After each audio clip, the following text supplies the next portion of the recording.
Good morning. Welcome to Reading Time. And today we are back in my castle because we are going to be learning about fairy tales. Yesterday we learned about folk tales and we learned about the gingerbread man and how folk tales are told from generation to generation. And today our focus is on what is a fairy tale. Fairy tales might be the most popular genre that you've heard of that we will be learning about, but I just want to go over some things that make a fairy tale special and unique. So I'm going to share my screen and we're going to look at this really quick. I want to show you this chart. It says Fairytale Elements, and these are things that our fairy tales are going to have in our story that we want to look out for. So the first thing I want you to look at is the first one. It says, Once Upon a Time. Have you guys ever heard that in a movie or a book? Like, once upon a time, there was a girl who lived in a castle. Or once upon a time, there was a king who was in his castle. So once upon a time is a reoccurring phrase, which means it happens in almost all the fairy tale books. Another thing you might see in fairy tales today are happily ever after. Okay, so usually a fairy tale ends and it says, and they lived happily ever after. You might have heard that in Disney movies or in fairy tale books. You would hear that. Another thing that you see in fairy tales is royalty. Like Mrs. Bouchow is a queen today, and I am royalty. So a royalty is like princes and princesses and kings and queens. Usually there's something with royalty in a fairy tale, not always. There's also usually some wicked characters, which means like evil characters or mean characters, like the Wicked Witch, or let's see, who else is a wicked character in our stories? I bet you guys know a lot of wicked characters from Disney, like any villains, things like that. And then there's also good characters like heroes, like Cinderella, or another good character might be Rapunzel. And so we have good characters and we also have wicked characters. There's also usually an element of magic. Okay, so either like bippity boppity boo or something magical to make the story fiction. And then there's also a conflict. Usually there's a problem, like Cinderella lost her shoe and then the prince found her, or the conflict might be that Snow White ate the apple and the apple made her fall asleep or sick.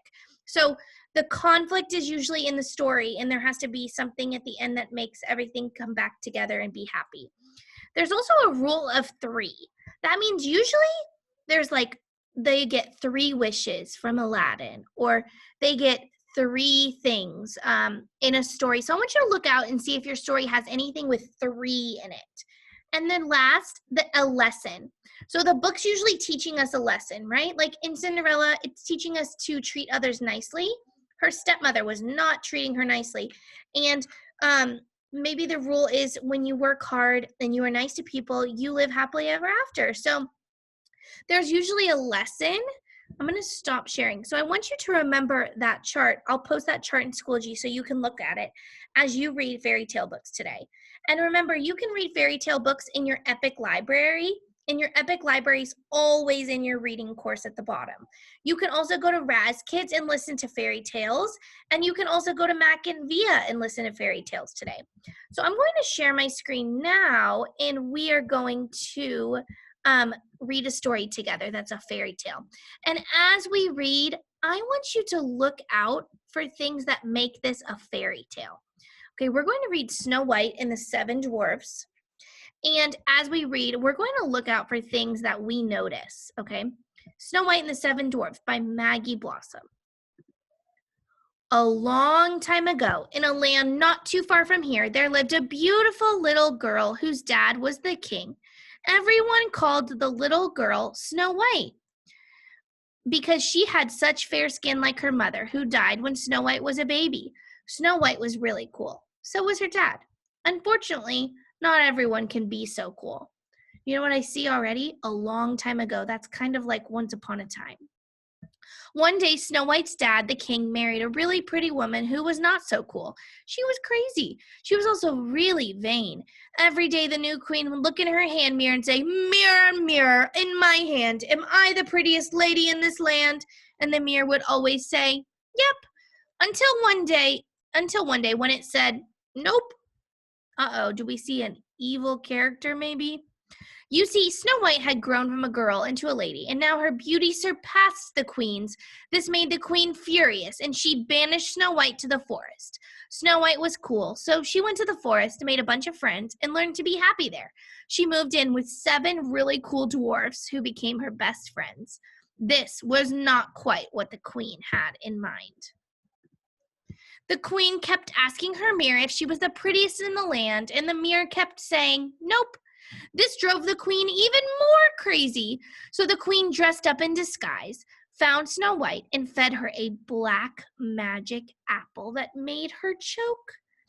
Look, do we see something magical? I see a magical apple, and I see maybe an evil, wicked character. The queen celebrated. Then she ran back home to talk to her mirror again, because that is what crazy queens do. Don't worry, the queen would remain disappointed. What the queen didn't realize is that Snow White had tons of friends. The minute the 7 really cool dwarfs got home, they found Snow White and knew she was choking, so they worked together to dislodge the apple. Snow White snapped right out of it. Snow White was mad. She lost her cool a little. Look out, queen.